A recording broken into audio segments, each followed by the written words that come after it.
Welcome to USA Global TV and Radio, where our mission is to provide education, entertainment, hope, and inspiration. USA Global TV and Radio connects you with experts and audiences all around the world every single day to help you succeed in business and to live a richer life. Visit us at usaglobaltv.com to learn about career and life-changing training and mentoring programs like the Listening Mentor. Subscribe to our newsletter to stay informed about our special programs and offers. Discover how you can become a guest on one of our shows or a host or producer of a USA Global TV and Radio show of your very own.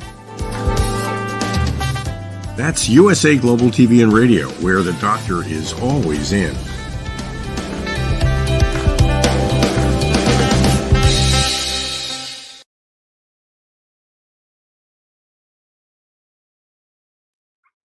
Good morning, afternoon, or evening, wherever you are in the world.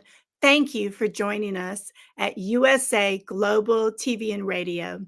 We gladly provide world-class education, entertainment, news, hope, and inspiration.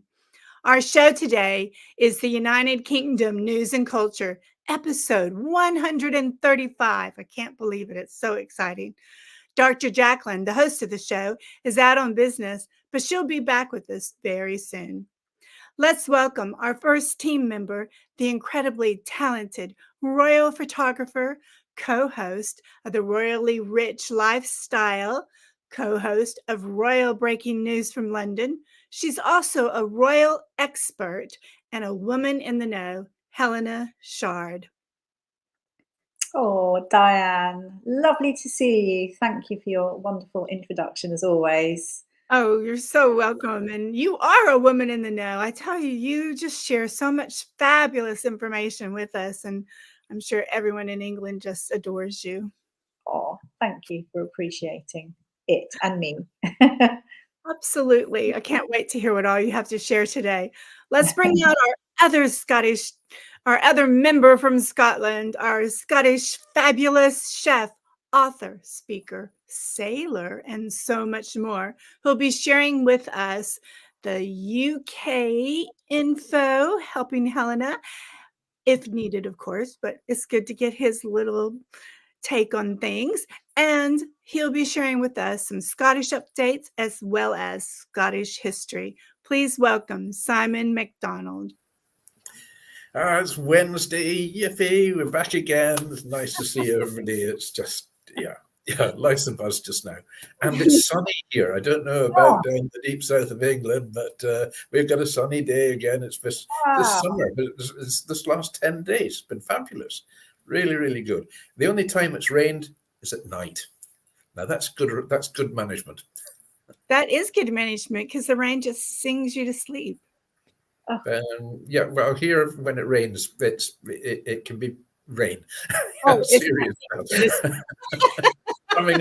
drumming off the roof, and you're sort of, like that under the cover, saying, "Oh no, please stop." But at least I don't have to go out in it when it's like that. Oh, it's freezing here. Whenever it's cold and freezing and dank here, it's always sunny in Scotland, I've noticed. That's it. Yes. That's why you get most of the sunshine, I think, because it's always generally cold and freezing here. We have to appreciate all weathers, don't we? Yes. Well, that's it. I mean, the thing is, if it wasn't like this, then the amount of rain that we get, which makes the place just beautiful and green and really vivid colors, then would be sort of dry and arid, and then it would be suddenly another sort of a Spanish island or something like that, with all the tourists coming here. We get plenty of tourists, but we get the right ones, and it would just be you'll be wrapped on the knuckles. High-rise hotels. Oh, heaven forbid. Yes, they kind of ruin the beauty sometimes. Well, this was fun catching up. Let's hear all about what Helena has to share with us today. So I am going to start with the West End last night dimmed lights, and we were all remembering acting royalty, the beloved actress Dame Maggie Smith. Now, this is following her death at aged 89. I'm still so shocked. She's been a big force in my life and so many people's lives. I mean, goodness me, she's just so known for, I don't know, Harry Potter films, Downton Abbey. You know, she's such a true legend. And it's just surprising, really, that she's gone. But you know, it is life, I guess. But you know, a big crowd gathered outside the Old Vic, where Laurence Olivier's National Theatre Company is found, and obviously she's part of that. So it was a big, you know, sad moment. And it was just a couple of minutes, really, of dimmed lights, but lots of people pouring in with, you know, tributes. I know King Charles talked about her being an absolute national treasure, which she obviously was. And Harry Potter star Daniel Radcliffe, I think, fondly remembered her to be fiercely intellectual and gloriously sharp-tongued, which I thought was lovely. And Miriam Margolyes, who, I don't know if you know her, she's a hysterical older lady, comedy actress, comedian. I don't know, she's everything. She's quite mischievous herself, but she actually said how she really was the best of the best and combined ferocity with great mischief, delight and tenderness. Everyone's in awe of her, and I think also she said that how she was so wonderful, but she was absolutely so terrifying at the same time. So obviously could command attention. But yeah, so sad that she's passed. But yeah, one of those things. So we'll be watching films.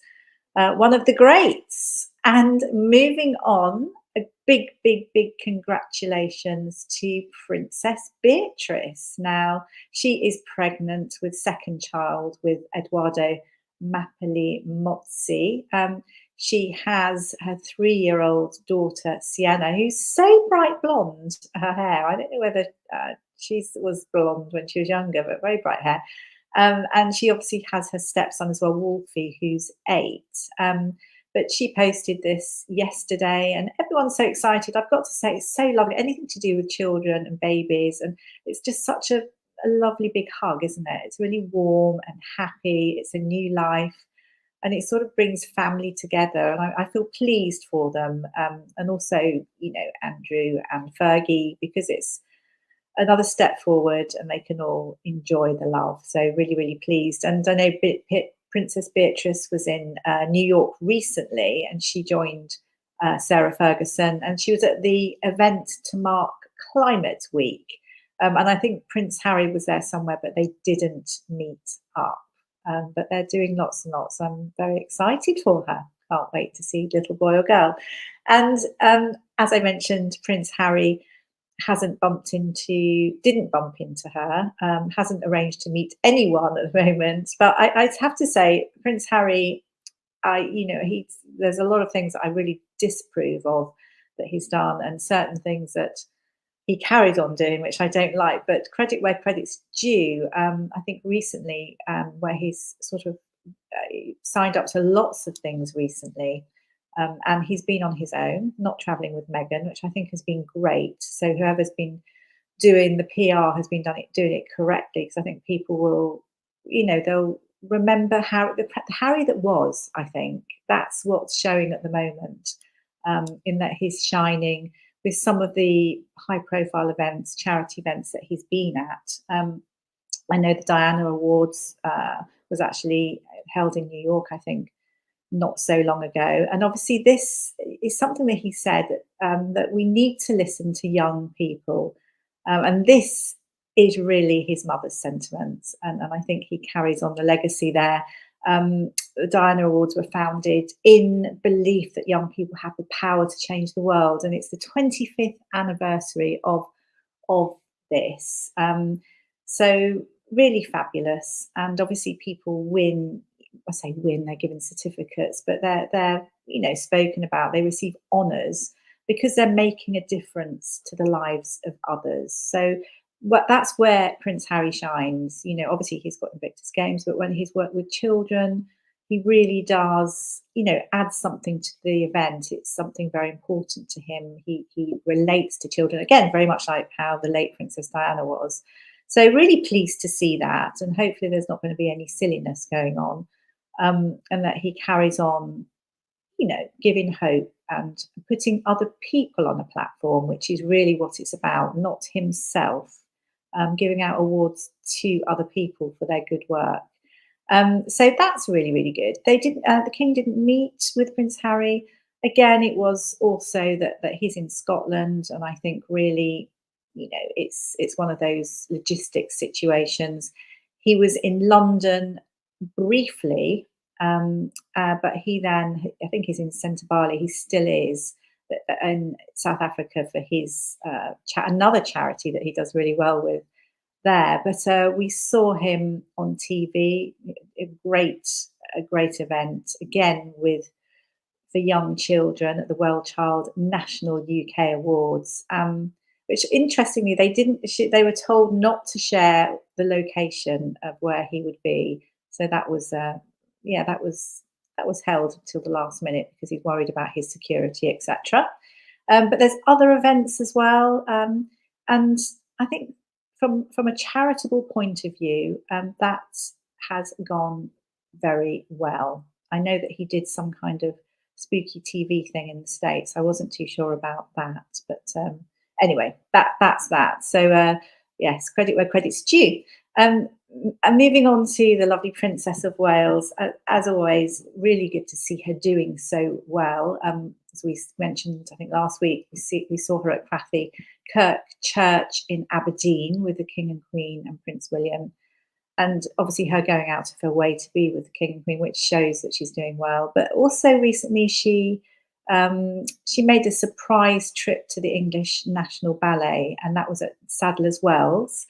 And it was a production called Giselle. And she, although it was a private thing, there actually wasn't any photographs, so this is sort of a mock picture, but she absolutely loved it. And she put something on social media. Congratulations and thank you to the English National Ballet and Sadler's Wells for the wonderful, powerful, moving and inspiring performance of Akram Khan's Giselle. Creativity at its best. And I think it's beautiful because obviously the late Princess Diana also loved the ballet. I mean, goodness me, we have so many photographs of her enjoying the ballet. She absolutely loved it. She used to pop in as well, just like Princess of Wales did, to just see them even practicing. So that's something they have in common, which is lovely. But also to say the English National Ballet is a registered charity, and it needs at least 3 million a year to continue its work.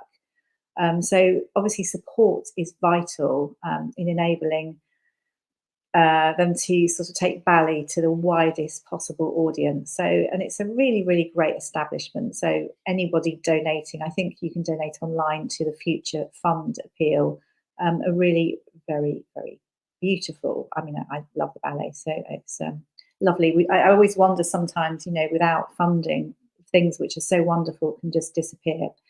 But there we are. And Prince William. So Prince William, he's been out and about and doing things. He met up with his pal a couple of days ago, none other than Sir David Beckham. Is he a sir?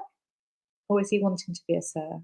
I think he is a sir, isn't he? I've just forgotten. But anyway, I know him as a sporting legend. He is a good friend to the royal family as well. They met at RAF Northolt in West London, and they celebrated smashing their charity target of 15 million. And in fact, 16 million was raised, which is amazing. This is towards replacing London's ageing air ambulance helicopters. And 2 brand new helicopters are going to be purchased, which is fabulous. As we know, William is a patron of London's air ambulance charity, and he asked David Beckham to take part as a public face and talk and sort of cheer on Money's Made. And I know the Amaze House draw. I don't know if anyone knows about. I mean, I'm absolutely in awe of this Amaze House draw. I mean, if I ever won, I'd be ecstatic. But anyway, that was 4 million was raised from that. So the charities up against time helicopter appeal raised 16 million, as mentioned, whoop, whoop, which is absolutely fabulous. So lots has been going on. There's funny tidbits as well. I mean, one thing that I did think about as well was, as we know, Boris Johnson, naughty Boris Johnson, was leader of the Tory party.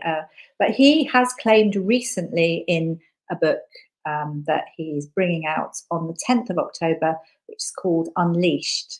I think it's his memoir. He said that he was asked to persuade Prince Harry to stay in the UK.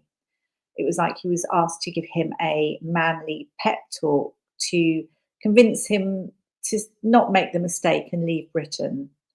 Anyway, I personally think the blind leading the blind. Palace sources absolutely deny these allegations. And I think it was officials at Downing Street and Buckingham Palace approached him supposedly. But, you know, when you think back to Partygate during COVID, I don't know if people remember the WhatsApp messages and, you know, him having parties. I mean, honestly, he has been proved to be the biggest liar there is. And I just would take anything that he puts in a memoir with a pinch of salt. Also, it's slightly it's a big eye opener really to think that he keeps saying that he's not going to stand for Tory leadership, but he is. Watch this space. Let's just see. I'm pretty sure he is. Moving on. This is something that I think hopefully will be water off a duck's back to the royal family. But there's a new pro-Harry, anti-Camilla, boo documentary that's supposed to cause chaos for the royal family. This is something that's put out by Channel 4.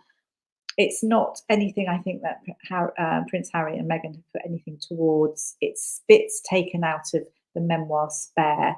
And they've got, you know, Queen Camilla being called the wicked stepmother, and various things. I mean, this documentary was made some time ago and it wasn't put out, I think, due to King Charles and his cancer diagnosis. But now it should be going out shortly. Is it going to cause serious waves? I mean, Channel 4 know it's controversial. I mean, again, water off a duck's back, I think, for King Charles, to be quite honest. And these things always happen all the time.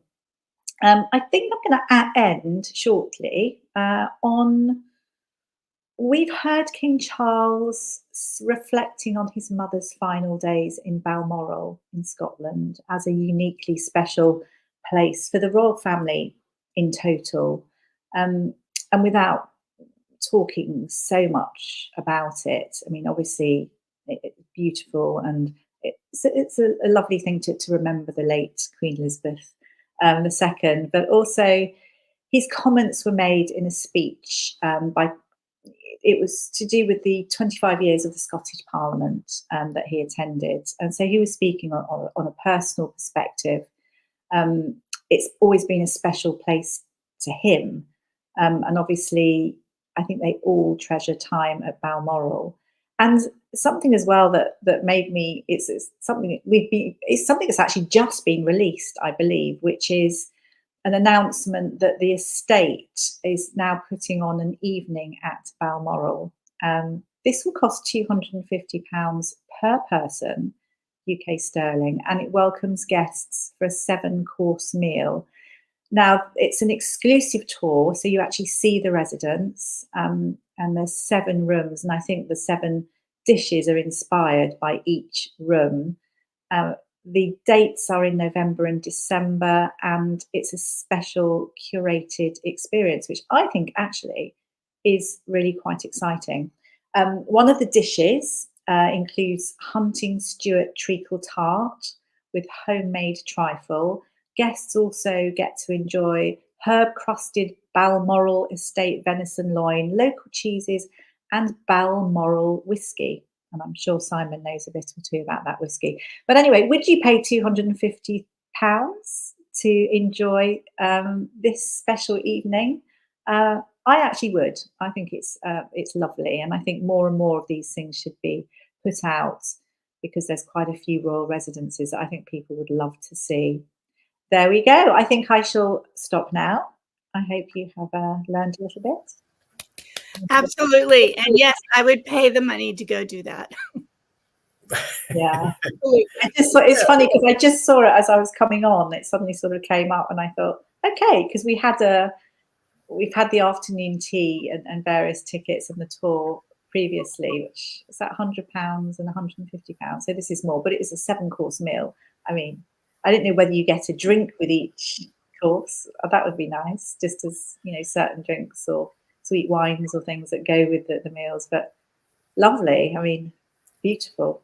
I love seeing new things, and I think sometimes you can really, what is money at the end of the day? Of course, we all need money, but I think experiences are worth so much more. So if you've got it and you can manage to get there, why not? Absolutely. Yes, but there have to be a wine with each course as well, followed by having to have a chauffeur to drive you home. Yes. Yes. But yes, I mean, Dame Maggie Smith, there we are. I mean, one of Scotland's great exports as well. She's an incredible actress. And she had such a clever wit as well, brilliant sense of humor, the type of sense of humor that would creep up on you and catch you out every time, I think. And it was so well portrayed in Downton Abbey as well, with the way she delivered the lines. Julian Fellows, who wrote Downton Abbey, he actually worked very closely with Maggie Smith to just to get fine tune on the lines. And she was the one who just had the perfect delivery. So yeah, that was a wonderful match there. So was she the prime of Miss Jean Brodie, or am I making that up? That's the one. Yes, that's the one that really put her into the limelight in the movie world, prime Miss Jean Brodie. And she's done so many different movies, and I was just trying to think there as well. She's been in Downton Abbey. Downton Abbey, of course. She was in Babe, or was it Babe 2? Harry Potter as well. Harry Potter, yes. I mean, she became quite a legend in Harry Potter itself as well. No, so many movies. And Lady in the Van. I don't know if you saw that. That was more recent. Oh yes, that's right. Yes, yes. Really good. Yeah. Oh goodness, I started sort of counting on my fingers all the greats, Hollywood greats that we've lost, but how many we have left. Mm-hmm. It's going down, sadly. Yeah. Well, there's room for more of us. I think it's because, of course, there's some great younger actresses as well, but I think we've sort of gone a little bit more soap or more, reality. So you've got that. I feel, I could be wrong, and that's just mentioning off the top of my head. These trained, wonderful actresses and actors are, really something. That's a really good point. I hadn't thought about how reality television is changing the way that we see young actresses move their way up and develop their craft and become fabulous, right? Yeah. I mean, in the reality TV series as well, I mean, there's so many people now have become famous for being famous, and not actually portraying any talent. They're just famous for being famous. I could list off a lot of names, but I wouldn't like to be sued by any of them. Exactly. People always have their little USPs, and I'm sure, are very talented in some ways, but it's certainly not being a reality star a lot of the time. Yeah. And that's fabulous about the helicopters for the EMS. That's what you call it there, EMS too, right? It's the what, sorry? What your helicopters, we call it EMS, that fly you over to the hospital. What do y'all refer them? I don't know. So it's London Air Ambulance. We call it Air Ambulance. Yes. No, it's fabulous. And obviously Prince William, I think he really wanted to be able to fly them and take David on a little flight as well. He loves flying. He loves it's his greatest passion. He loves flying helicopters. And obviously working with London Air Ambulance as well, and being a patron, it means a lot. I'm not sure if David Beckham is a patron of it, but it means a lot to him too. I need to just double check that. Well, that'll be good. And before we know it, I guess Prince George will be flying helicopters. Well, he will be. He's taking his lessons, isn't he? He's taking them. It's incredible. Yeah. So I can just see the announcement. This is your captain speaking. I'm only 11 years old, but that's true. Well, as much as I'd love to continue this conversation, I think we have to move on to Simon and the Scottish history.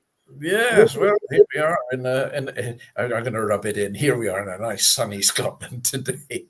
Anyway, so I think maybe to start things off, like I did last week, we shall do a few strange but true, which are extraordinary factoids that I keep digging up on a regular basis. So here we go. So snakes can help predict earthquakes. They can sense a coming earthquake from 75 miles away up to 5 days before it happens. I suppose that's because they're a bit closer to the ground than we are. Moving on, Elvis was originally blonde. He started dyeing his hair black for an edgier look. Sometimes he would even touch it up himself using shoe polish of all things. Now, a snail can sleep for up to 3 years. I think I know a few people like that. And crows. Crows can remember the faces of individual humans. They can also hold a grudge. Yep, I know a few people like that as well. So there we have some of the strange factoids for today. But on to my main piece. Today, it's another Scotsman, and it involves the nation's favourite drink, tea. I thought I was going to say whiskey there, but nope, it's tea. So this is quite an extraordinary story of how a poor man actually destroyed the Chinese economy, and he, at the same time, founded the tea industry in India. So botanist Robert Fortune was commissioned by the East India Trading Company to infiltrate China's tea industry and topple the country's monopoly on the beverage. Second only to water, tea is actually the world's most popular beverage, but the origin of tea's popularity doesn't go down quite as easily as the drink itself. Eager to meet the market demand, both at home and abroad, for tea, Britain sabotaged the virtual monopoly of China held on tea by opening the beverage to the world and destroying China's economy in the process. Indeed, the end to the tea empire China had established came when Britain launched the covert operation under a Scottish botanist named Robert Fortune to steal some 23,000 plants and seeds. The Chinese have been drinking tea for 2,000 years when the beverage piqued the interest of the Brits. And the earliest written account of China's tea culture is documented in the poem A Contract with a Servant by Wang Bao, which was written during the Western Han dynasty between 206 BC and 9 AD. It took them a long time to write that. In its infancy, tea was considered medicinal, and it wasn't until around 300 AD that drinking tea for pleasure became a daily custom, and not until the late 700s when a Buddhist monk wrote of its potential benefits and how to prepare it. Tea tasting thus became associated with Buddhist practices and was a favourite pastime amongst China's literati, often combining with wine drinking and poetry and calligraphy making during the Tang dynasty. By the 1600s, the Chinese had begun exporting the cultural staple to Europe. China was the only tea producer and manufacturer in the world at this time and produced large quantities of tea to fulfill the rapidly growing global demand. Once the tea trend invaded England, the brew became popular amongst Britain's elite, as the cost of tea was still too extravagant for commoners. Soon the British began importing tea in larger quantities, and the drink quickly became Britain's most important trade item from China. So foreign trading companies like the East India Trading Company, which represented all of Britain's businesses, were still confined to Canton, which was the only trading post in the country accessible to foreign merchants. So despite this, China still enjoyed surpluses of trade with Western entities. Thanks largely to its monopoly on tea production, China quickly became the world's largest economic force in the earliest 19th century. And by the late 1880s, China produced roughly 250,000 tons of tea every year, 53% of which was exported to other parts of the world. The tea trade also gave birth to the colonial territory of Hong Kong, and tea drove economic expansion of the British Empire in the Far East, and Britain's economy became dependent on tea, as many people are today still. Britain, which had just conquered India and began cultivating opium there, also began to purchase China's tea, silk, and porcelain in exchange for opium, which was a popular pain reliever at the time. But the vast import of opium quickly created an endemic of addiction in China, and many died as a result. The Chinese emperor thus passed multiple royal decrees to ban the drug, and in 1820 began to demand that the British pay China only in silver in exchange for its tea and other goods moving forward. Even though Britain's economy relied on its tea trade with China, the government knew that if they continued to export silver out of the country, well, they would soon go broke. So as a means to reduce their deficit, the British quietly began smuggling opium into China in exchange for tea. This, of course, exacerbated China's opium epidemic. This kicked off the famous Opium Wars, two separate trade wars between China and Britain that spanned over 2 decades, beginning in the 1840s. The Opium Wars would change the history of China and its influence over the tea trade forever. After the first battles were waged in 1842, the Qing dynasty signed the Treaty of Nanjing. This treaty saw that the Chinese paid the British indemnity and opened up 5 of their previous closed ports to foreign merchants and ceded their island of Hong Kong to colonial rule. Amid this destruction of the diplomatic relations between Britain and China, Scottish botanist Robert Fortune was thrust into the thick of it. As a child, Fortune spent his days with his father on their modest family farm.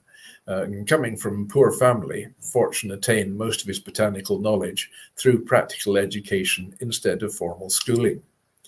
And eventually, the poor botanist worked himself up in the ranks of England's scientific circles and landed work at the prestigious Horticultural Society of London's Garden in Chiswick.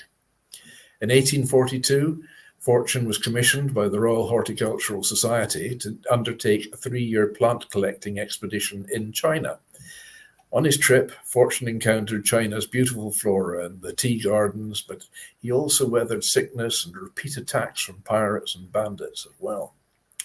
No Westerner had ever forayed into Chinese territory as far as Robert Fortune had, traveling even to the remote Wuyu Mountains in China's Fujian province, one of its main tea territories. Britain's East India Trading Company, in the middle of the war with China over the popular brew, naturally became interested in Fortune's work. And the company believed that if Britain could access the tea seeds and plants in China and find a way to grow the tea themselves, perhaps in the tropically inclined colony of India, then the British could supersede the Chinese tea trade. And so Britain commissioned Robert Fortune to steal tea from China. It was a risky job, but for $624 per year, which was 5 times Fortune's existing salary, and the commercial rights to any plants he acquired on his smuggling trip, the scientist could hardly resist. So in 1848, Fortune embarked on his second journey to China, but this time as an undercover smuggler. Fortune disguised himself as a Chinese merchant by cutting his hair in the local fashion and wearing Chinese traditional garb. Passing through security was only the beginning. Fortune also had to collect tea specimens and find a way to transport them to India. In all, he successfully gathered 13,000 species of tea plants and 10,000 seeds from China's tea provinces and managed to get them across the nation's borders. He even took tea farmers with him, and also took the farming tools and the tea processing tools and equipment as well. On his first smuggling attempt, most of the tea seedlings died in transit. And after several trials and a new method involving a special Wardian glass case to keep safe the plants during their arduous trip overseas, Fortune introduced 20,000 non-native tea plants into India's Darjeeling region. Eventually, Britain did succeed in finding a way to grow and harvest and manufacture tea on their own in India, breaking China's long-running monopoly on the tea trade. The amount of tea produced in China fell significantly from 250,000 tons to only 41,000 tons, of which only 9,000 tons were exported. The impact of Britain's trade theft and the unfair treaties following the Opium Wars so dramatically altered Chinese economy that they could not fully recover until the 1950s. It would be 170 years before China was able to restore its status as the world's biggest tea exporter. In the meantime, Robert Fortune had made his fortune in founding the Indian tea industry. Quite a guy. That was fascinating. Poor humble beginnings. on the exorbitantly high salary of $630 a year. I mean, can you imagine? But that was probably considered a very wealthy amount of money back then, right? Oh yes, it must have been an absolute fortune. Yeah. So, you know, if it was 8 times what his previous salary was, then yeah, he was onto a good thing there. I knew about the Opium Wars and stuff, but it's crazy what people will do, right? That's it. I mean, you know, well, and we worry about a recent government just smuggling some bottles of booze into number 10 Downing Street. And here we were pushing opium by the ton into China in exchange for tea. How the values of things have changed. How they have. Have either one of y'all ever been to where they make tea, like an orchard where all of that's grown in the factory, and to see how they process it and everything? No, I haven't. No, Yeah. I mean, I used to have a smokehouse, and you know, a few years back with smoked salmon. I actually smoked anything but cigarettes, basically, including alligator from Louisiana and kangaroo from Australia and so on. But I also started smoking tea. Now, Lapsang Souchong is a smoked tea.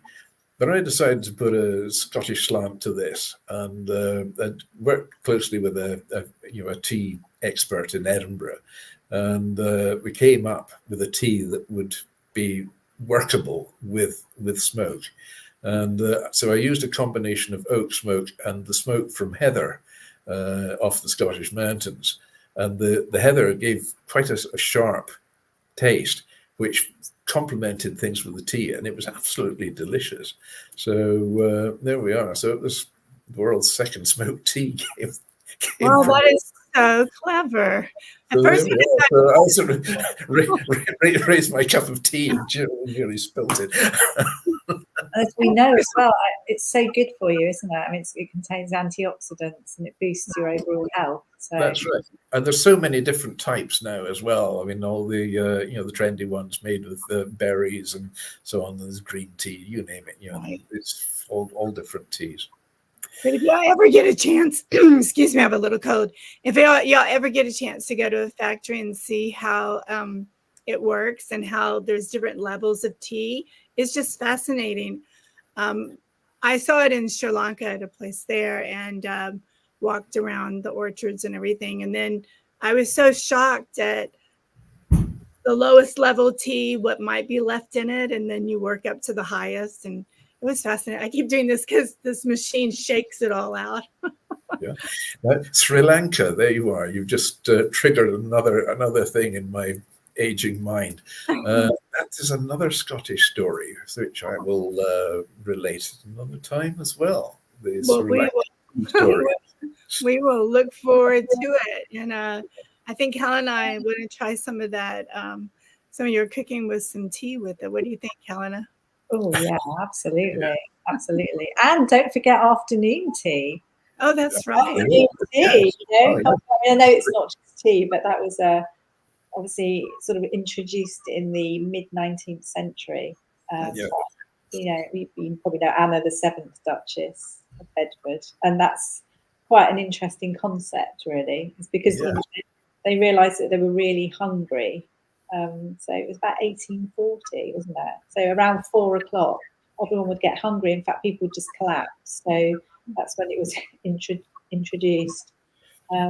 but I think it was at that point. No, because that's right. The meal wasn't that people were starving and they couldn't eat till 8. Till 8, right? All those hours. Yeah, it's a long time. It's quite quite interesting. The whole tea is so beautiful. The way it's presented, I love it. Absolutely love it. Afternoon tea is a great institution in its own right. It really is.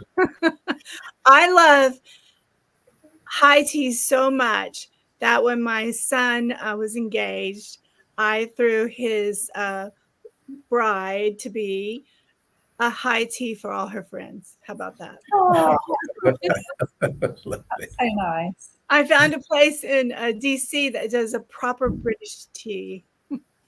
How about that? Beautiful. So lovely. Yes. So when y'all come to DC, I'll have to share that tip with you guys. Excellent. I'm fancying it now. Fortnum and Mason's, it's in Piccadilly. Yes. It does a really lovely afternoon tea. And the teas as well, a different variety of teas. Oh, feel quite delicious. There we go. That's what we must do. We've also been to Fortnum's. It's an amazing place. Yeah. Well, on that note, we better hear about On This Day because time is running out. Yes, indeed. Well, on this day, in 1789, George Washington transmits the proposed constitutional amendments of the United States Bill of Rights to the states for ratification. In 1919, US President Woodrow Wilson had a stroke, leaving him partially paralyzed.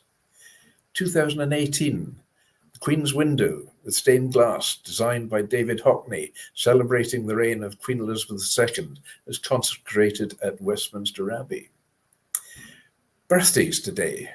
In 1452, Richard III, King of England from 1483 to 85, he didn't have a long reign, it was just a shower, was born in Fotheringay Castle in Northamptonshire. 1869, Mahatma Gandhi, the Indian independence activist and spiritual leader, was born in Porbandar in Kathiawar Agency of British India. 1890, Groucho Marx, the American comedian of the Marx Brothers fame, was born in New York City. And in 1951, British singer-songwriter Sting, famous for Every Breath You Take, was born in Wallsend in Northumberland. He's 73 today. Happy birthday, Sting. Oh, one more as well, which just suddenly sprung to mind. On this day in 1946, the paddle steamer Waverley was launched in Glasgow.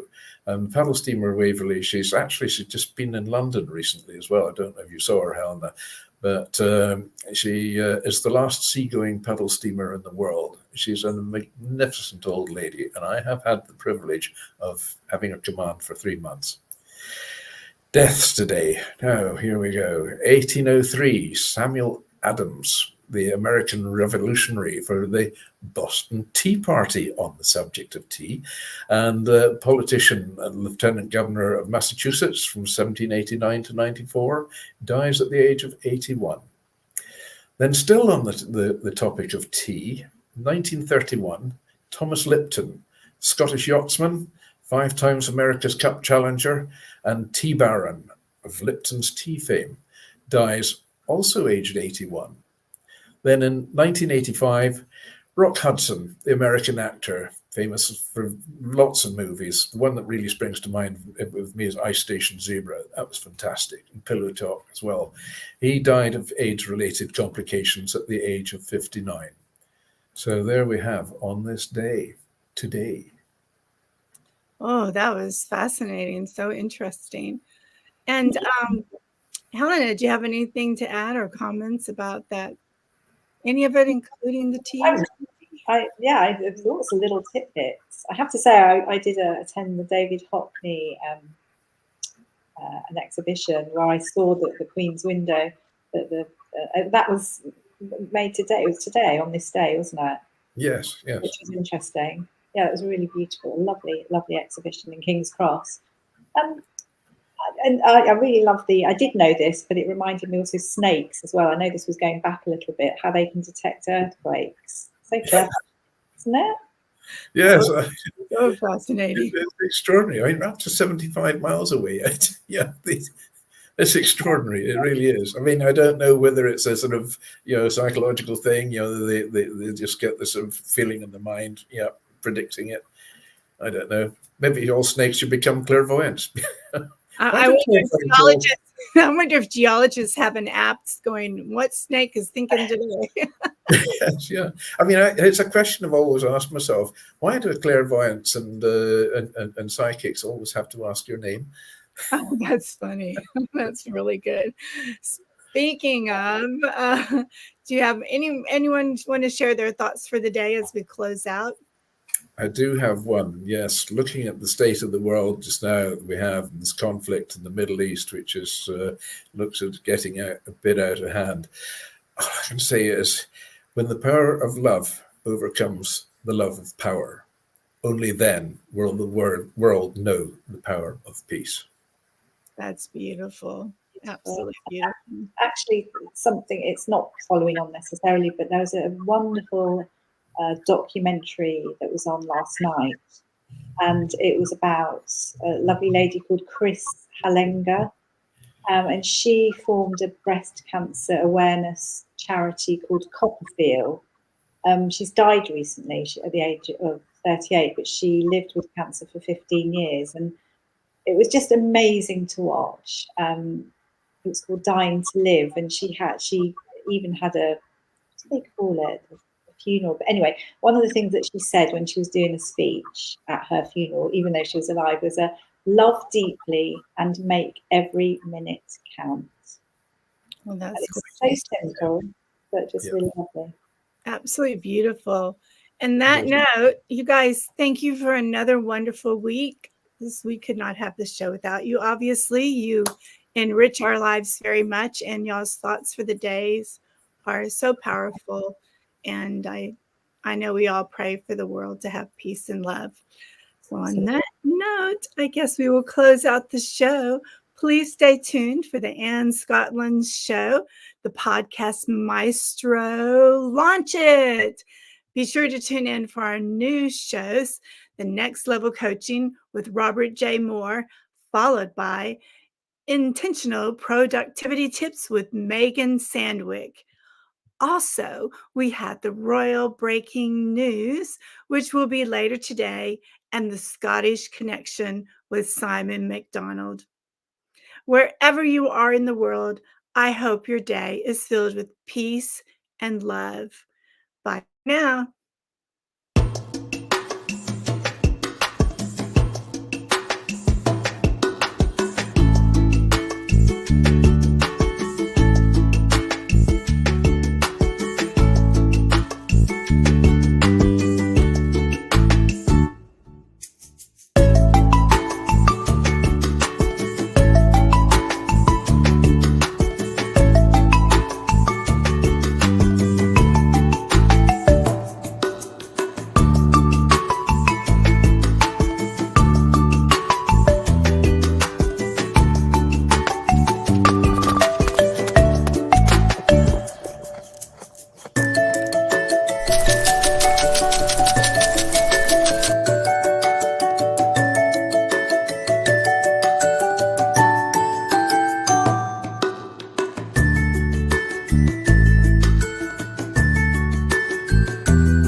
Hello everyone, I'm Simon Macdonald. I live in the West Highlands of Scotland, a very beautiful part of the world. Seems a long way from the USA Global TV station.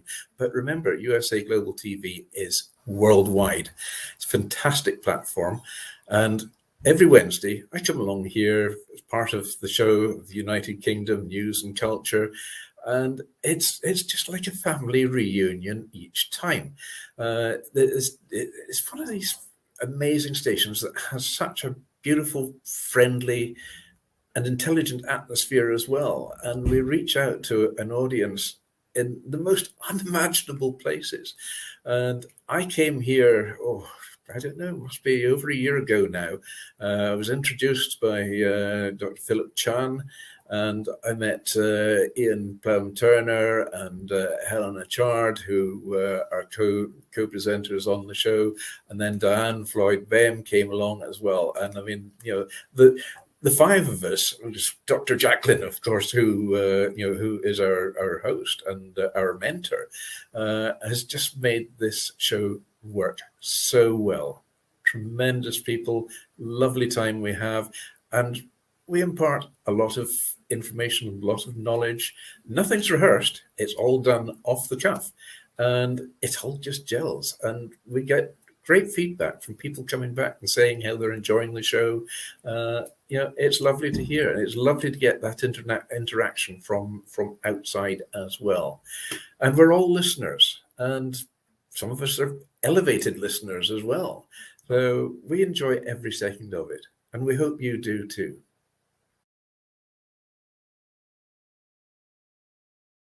USA Global TV and Radio proudly presents our partner and sponsor, Mr. Philip Sykes and the British School of Excellence, building confidence, changing lives.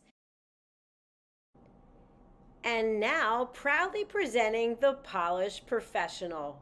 On a transformative journey with the British School of Excellence's comprehensive suite of masterclasses, crafted to elevate your professional and personal life. 8 outstanding modules will elevate you to the next level. Module 1, Exploring Life's Purpose, delves into the depths of self-discovery, guiding you to chart your unique path to fulfillment and success. Module 2, Mastering Professional Presence and Confidence. This masterclass is a deep dive into the art of self-assurance and commanding presence, which is essential for standing out in today's competitive landscape. Module 3, Learn the secrets of visual impact, how to curate a personal style that amplifies your professional brand. Module 4, Mastering Professional Etiquette and Communication Excellence, navigating the nuances of corporate interaction with grace and tact. Module 5, Elegance in Eloquence. We impart powerful techniques to captivate and persuade any audience with your oratory skills. Module 6, Unlock the potential of your emotional intelligence, EQ, and harness the ability to connect, empathize, and lead with emotional savvy. Module 7, Mastering DISC, building a gateway to understanding behavioral styles, fostering better personal and professional relationships. Module 8, Mastery in Dining Etiquette, building your confidence to perfect the subtleties of dining with finesse, enhancing your social savviness at any table. Step into the Polished Professional program where poise, elegance, and excellence aren't just taught, they're instilled for life. Join us to redefine your potential and polish your professional edge.